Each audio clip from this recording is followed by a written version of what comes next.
Assalamualaikum, jumpa lagi. Nah, seperti biasa pada video kali ini kita akan melanjutkan membahas soal TWK untuk tes CPNS ataupun P3K yang mana akan dilaksanakan pada tahun ini. Nah, di sini adalah lanjutan dari video sebelumnya, yakni bagian 4 ya. Oke, sebelumnya saya minta tolongnya untuk klik subscribe, like, dan juga komen. Dan jangan lupa aktifkan tombol loncengnya supaya tidak ketinggalan informasi terbaru. Oke, langsung saja kita bahas soalnya. Untuk soal yang pertama, globalisasi sebagai dampak dari kemajuan teknologi membawa ideologi liberal dan komunis. Ideologi liberal menawarkan berbagai kebebasan bahkan tanpa batas. Ideologi komunis menyamaratakan hak kepemilikan hingga hak individu tidak diakui. Untuk menangkal pengaruh kedua ideologi tersebut, Indonesia harus A. menutup diri dari pergaulan internasional, B. menolak tegas modernisasi yang membawa globalisasi, yang dibawa globalisasi, C. berpegang teguh pada landasan ideal negara Indonesia, D. melarang ideologi liberal dan komunis masuk ke Indonesia, dan E. mengikuti ideologi yang banyak dianut negara-negara di dunia. Oke, di sini kita pahami dulu kata kuncinya ya. Yang di pertanyaan ini membahas tentang dampak dari kemajuan teknologi yang mana ini bisa menyebabkan ataupun membawa ideologi liberal dan komunis ya.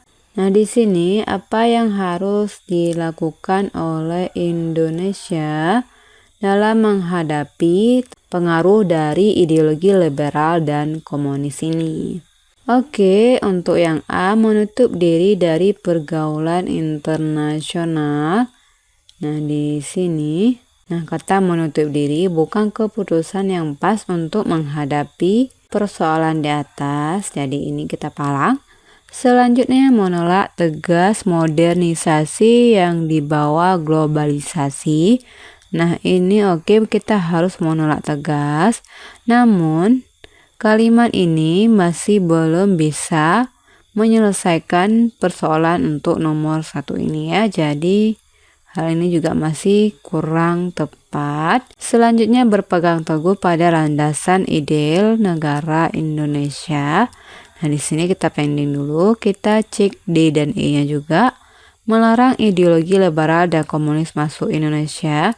Nah, di sini kata melarang ini tidak bisa kita pungkiri karena di mana pertanyaan di atas adalah masuknya ideologi liberal dan komunis ini bukan karena ketersengajaan ya.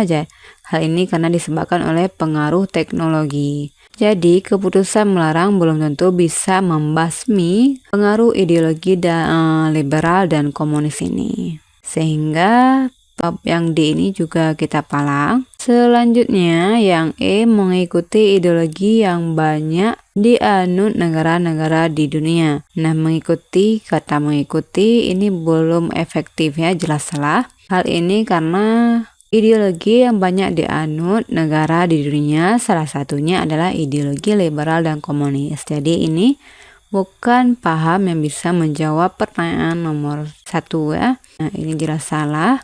Jadi jawabannya adalah yang C ya. Berpegang teguh pada landasan ideal negara Indonesia. Jadi kata ideal sendiri adalah berkaitan dengan gagasan dasar negara atau falsafah kenegaraan. Nah, sudah jadi tugas kita sebagai warga negara Indonesia untuk berpegang teguh pada falsafah negara. Oleh karena itu, jawaban yang mendukung yang C. Oke, kita lanjut pertanyaan nomor 2. Kemajemukan sosial budaya dalam masyarakat Indonesia mempunyai pengaruh positif terhadap usaha untuk meningkatkan ketahanan nasional dalam bentuk potensi A. akulturasi budaya, B. Integritas sosial, C. Sumber daya alam, D. Sumber daya manusia, dan E. Keberhasilan pembangunan. Nah, di sini kata kuncinya adalah kemajemukan sosial budaya dalam masyarakat Indonesia. Nah, di sini usaha untuk meningkatkan ketahanan nasional dalam bentuk potensi. Nah, usaha untuk meningkatkan ketahanan nasional ya. Ketahanan nasional ini tentu hal yang dilakukan ataupun dalam bentuk potensi, yakni untuk A. Akulturasi budaya. Nah, akulturasi budaya ini maksudnya pencampuran budaya. Ini jelas belum bisa menjadi jawaban yang tepat untuk pertanyaan nomor 2. Kemudian yang B. Integrasi sosial. Oke, ini kita pending dulu, kita cek yang C. Sumber daya alam. Nah, ini bentuk potensi sumber daya alam. Nah, ini belum menjadi jawaban yang tepat untuk kemajemukan sosial budaya dalam meningkatkan ketahanan nasional. Nah, di sini berkaitan dengan budaya. Jadi ini tidak berhubungan ya dengan jawaban nomor 2. Kemudian yang D. Sumber daya manusia. Ini oke, namun sumber manusia ini juga belum menunjukkan jawaban yang tepat. Kemudian yang E. Keberhasilan pembangunan. Nah, ini tidak menunjukkan tentang pengaruh positif terhadap usaha meningkatkan nasional. Di mana ini tidak berkaitan dengan kemajemukan sosial budaya ya. Oke, jadi jawabannya adalah integrasi sosial. Nah, kenapa kita pilih integrasi sosial? Karena integrasi ini adalah persatuannya. Nah, ini makna dari integrasi sosial adalah proses penyatuan berbagai unsur yang berbeda dalam masyarakat menjadi satu kesatuan yang harmonis dan terpadu. Jadi jelas ya. Oke, selanjutnya kita lanjut pertanyaan nomor 3. Jika Anda menjadi anggota yang melanggar fakta integritas, maka ketika mendapatkan teguran biasanya Anda A. Memberi alasan yang dapat diterima mengapa saya melanggar fakta integritas. B. Saya akan menerima teguran tersebut karena memang salah meskipun menghadapi konsekuensi juga akan disalahkan oleh anggota yang lain. Menemui anggota sebelum mendapatkan teguran, menunggu dipanggil dan mempersiapkan jawaban-jawaban yang akan saya berikan. Pasrah akan nasib yang saya terima. Oke, di sini kata kuncinya adalah jika Anda menjadi anggota yang melanggar fakta integritas.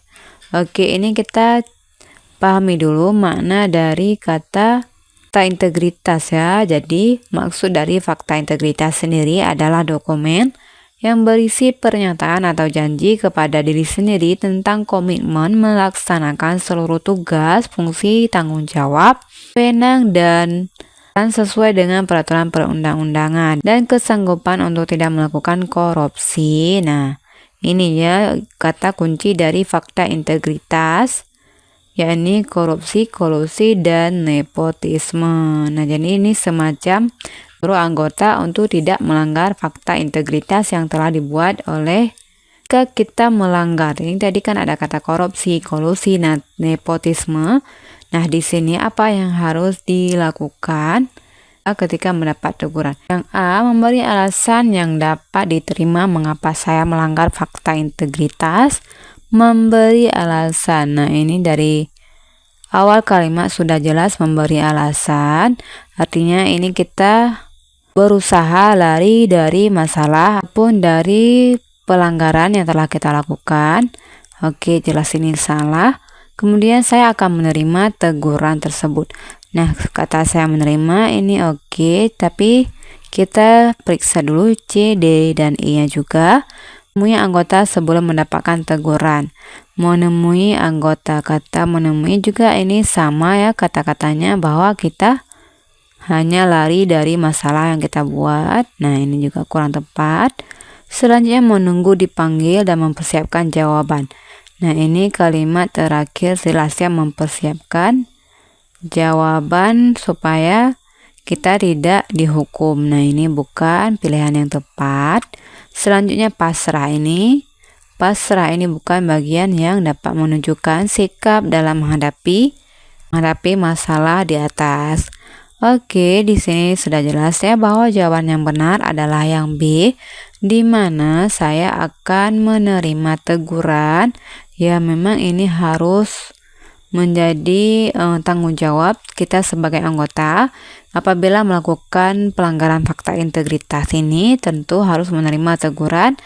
Memang salah maupun harus menghadapi konsekuensi yang juga akan disalahkan oleh anggota lainnya. Cukup sampai 3 pertanyaan ini dulu kita bahas dalam video kali ini.